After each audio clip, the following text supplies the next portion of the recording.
All right, not your typical video for me. Today we're going to talk about pens. All the pens that are out there. I am a nerd for you. I'm going to save you some time going out there buying a bunch of pens and testing them. I've done this test twice now. When I first graduated from college, I went out to Staples and I bought a bunch of pens and I tried them all. The winner from that was actually this Tull needlepoint 0.5 pen. I like this pen. It has a nice function, nice feature. It actually has a really fine point to it, which is what I like in a pen. And so I really enjoy this, but I have redone that now. When I first graduated from college, I was paying off my debts, and so I didn't have a huge amount of money to put into this sort of test. Now I have a YouTube channel, which gives me an excuse to do all sorts of weird things. And that involves buying a bunch of pens and giving you a rundown of what's out there. So let's talk pens. First things first, when you talk about pens, you need to know what type you're talking about. You have your gel pens, which is a pen that is like a ballpoint in many ways, but it uses a gel-based ink. It's going to flow a little bit smoother than a ballpoint pen. A ballpoint pen uses an oil-based ink. Pulls that oil, writes it on the page, you get a nice amount of ink that comes out. It's pretty standard. There's no line variation. Line variation means one is thinner and one is fatter. That's line variation. When you get into calligraphy, that's what that is. But ballpoint pens are convenient. You can store them for a long time. You can fly with them. You never really have to worry about it going dry. Eventually it will run out of ink. And if it is a disposable pen, you throw it away. If it's not a disposable pen, you get a new refill to put in it. That's ballpoint pens. Now, as ballpoints go, one of the popular ones is the Parker Jotter. Fantastic pen. I actually have a gel refill in here, which is slightly different than a ballpoint refill in there because the gel is more viscous. It flows easier. And so you'll find that it writes a little smoother than a ballpoint. Ballpoints, let's say on a scale of 1 to 10, require an 8 of pressure to write. I would say a gel insert in a ballpoint is about a 7 in terms of writing experience, but ballpoints are great, functional, useful. Everyone uses ballpoints that are out there. I would say a majority of people are using probably ballpoints every day. Links to most of these pens are actually down below, but the Jotter is just like a classic silhouette, but love the Parker features. Parker's been around a really long time, and they make really nice looking pens for sure. This Jotter for ballpoints, I think, is easy. It is pretty slim, so for me, I find my hand cramps up writing with this. That's kind of things that you're gonna have to think about when you start buying pens. Most of the pens we've talked about so far, my hand cramps as I write with them because they're so skinny. They're so small. And I write with 4 fingers, which is not the best, apparently. And also, I broke my hand or a bone in my hand about 10 years ago. And so it means that my hand will cramp up easier or sooner than it used to. And so I actually have to be careful about what pen I use for a long period of time or my hand starts to hurt, especially along that bone. So either way, a popular gel pen is actually going to be like the Pilot Precise V5. This one is brand new, so I had to take that little top off. Nice, easy writing experience. Again, this one, because it's gel-based, I would say is about a 7 in terms of writing experience. But nice pen. If you just bought this and used this the rest of your life, you would never need to buy another pen. There are fatter versions of pens. So this is the Schneider one. This writes with more ink. It is still gel-based, but it's a fatter line. So instead of, a 5mm, this says it's 0.6mm. It looks more like a 1mm in terms of writing experience and aesthetic and line size, but you can obviously use something like that.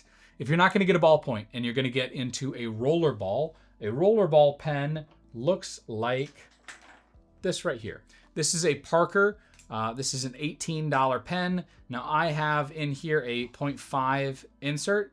A rollerball is basically almost a fountain pen in terms of ease of use, but it is still a insert. You can still replace this refill with a different refill. You now aren't looking at a disposable pen. You'll just swap out the refill when you need to. You're not going to throw the whole thing away.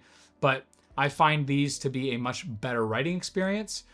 Fountain pens were first, dip pens were first, then fountain pens, then ballpoints for the convenience, and then they backed up to rollerballs because people didn't like the writing experience of ballpoints. They wanted the writing experience of a fountain pen, but they wanted the convenience of ballpoint, and that's a rollerball. So this one here is a 0.5mm This is the Parker.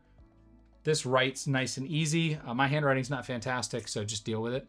But this is a nice looking pen. 18 bucks for the aesthetics of a Parker like this, I think is fantastic. I highly, highly recommend something like this to most people out there. If you want to spend more money, and you're like, hey, Harrison, I just want to spend more money, you can buy something like this Cross pen. This is the Century 2. This is actually the same pen that Obama used and Trump used in their terms. This is a presidential pen. Cross is the official partner of the White House. They're a US-based pen company, although not all their pens are made in the US.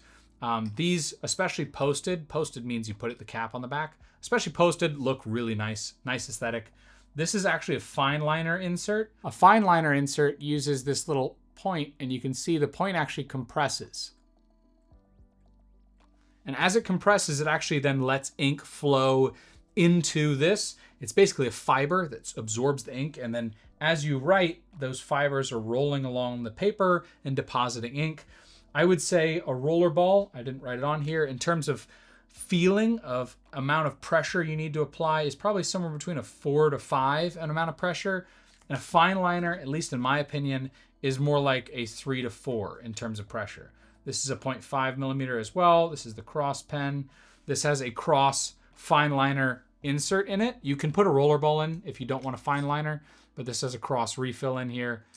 What's interesting about pens at this stage for Rollerball, gel, fine liner, and Ballpoint is that the insert is half of the equation. It's like F1, where F1 is about the driver, but also about the car. In this case, the car is the carcass, like how much this feels good in your hands, what the grip is like, the weight, the balance, how sizable it is, so the ergonomics of it. And then the secondary piece, or the driver, is the feeling of the pen on the paper. And that has to do with the insert. So you can take a pen that you don't like, swap out the insert, and actually now start to like it. That is something really important to note about all the pens we've talked about so far. Finding the right refill and then finding the pen carcass are really important. The last key feature when it comes to any of these pens is a paper. The higher quality of the paper, the more smooth the writing experience. That is going to change things for you. So keep that in mind when you're out there looking at pens. Highly recommend something like this Cross. Great looking pen, great functioning pen. Really, really enjoy that. If you want to spend more money and you're still in the Rollerball or fine liner area, you can buy something like a Mont Blanc. This is a Meisterstück. This has a fine liner insert. I would say in terms of feeling, I really like these Mont Blanc refills. They're smooth, but you can kind of hear them. I don't know if you can pick it up on there. They feel really nice. This is also 0.5 millimeter. This is a Mont Blanc. And this is still about a 3 to 4 in terms of pressure. Really nice pen. Really love this pen. My wife gave me this pen a while back as a gift that I never expected to receive. I've always wanted a pen like this. So really cool. Love this pen. It's still resin based. So kind of, you're buying luxury. You're not buying it for the cost of the materials in here. Same with watches. You're buying it because of the name. But really nice function, really nice feeling.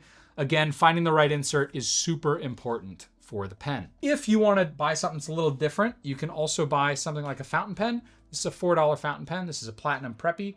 This pen, you do need to be aware of a couple things. So the one thing with a fountain pen is going to be the nib. The second thing is going to be the carcass. The third thing is going to be the ink. And the fourth thing is going to be the paper. Those are the 4 factors you need to pay attention to. Now, the carcass of the pen, you can't really change. You have to choose the pen itself. The nib, you can choose the size. Much like these other pens I talked about, where they're 0.5 millimeter or 0.7 or 1 millimeter. This right here is a medium.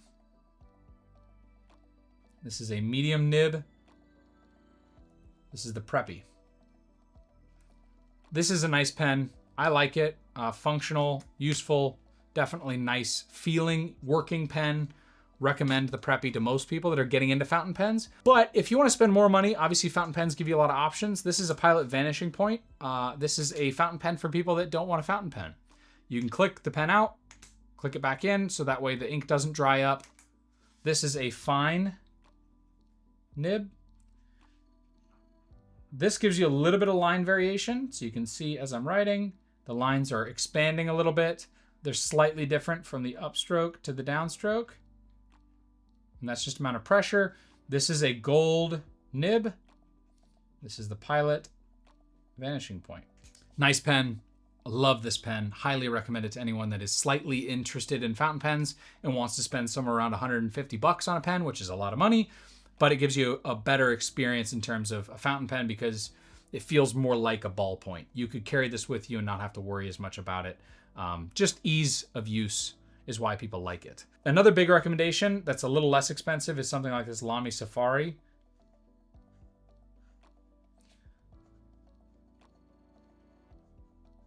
This is in a medium.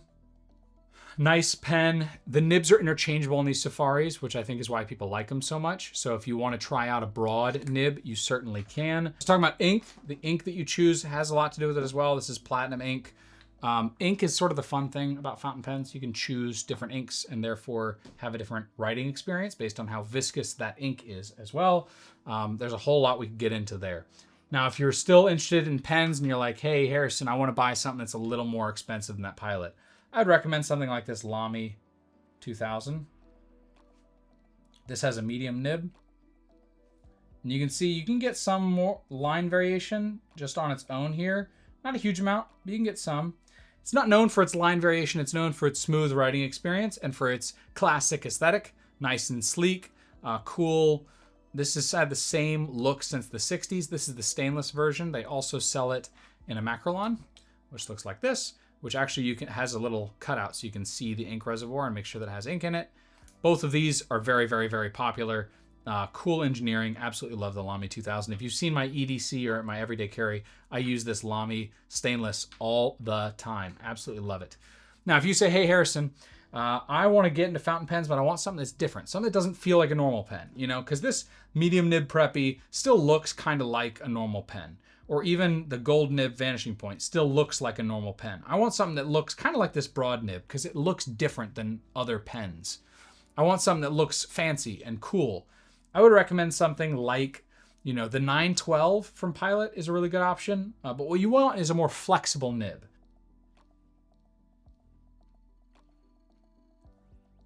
See how the nib starts to open up? So what you have here with the Pilot is a different writing experience, a different looking piece of writing as well, and you start to get into more calligraphy stuff. So if you're out there and you're looking at pens, here is my baseline recommendations. You want a standard pen, you don't care if it's hard to press down, but you want convenience, go for a ballpoint. But if you are like, hey, I want to get something that's a little different than the standards, but I want something that's a little bit better writing experience than a ballpoint, but I still want the convenience, this Parker is a fantastic option. If you want to buy a more expensive version, you want more refills like a fine liner, the Cross pen or even this Mont Blanc are definitely great options. If you're out there and you're saying, hey, I want to get into fountain pens, I would recommend something like a Preppy. These are two different versions of the same Preppy. Or you could get a Pilot Vanishing Point, or you could get something like a Lamy Safari or a Lamy 2000. Let's see. These are all fountain pens that are great. You don't need to spend the same money as you would for these. These are gold nibs. The steel nibs are just fine. You don't get that much better in writing experience. And if you want to do something that's really unique, something different, the Pilot Custom 74 gives you a flexible nib so you can get more into like a calligraphy look. But again, it all matters about what you're trying to accomplish. That is pens.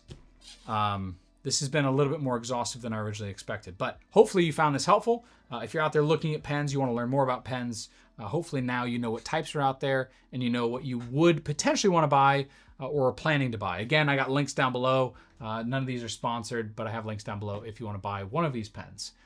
Otherwise, thanks for watching. If you found this video interesting or you like pens in general and you want to see more content from me about pens, let me know in the comments below and I'll see you in the next one. Take care.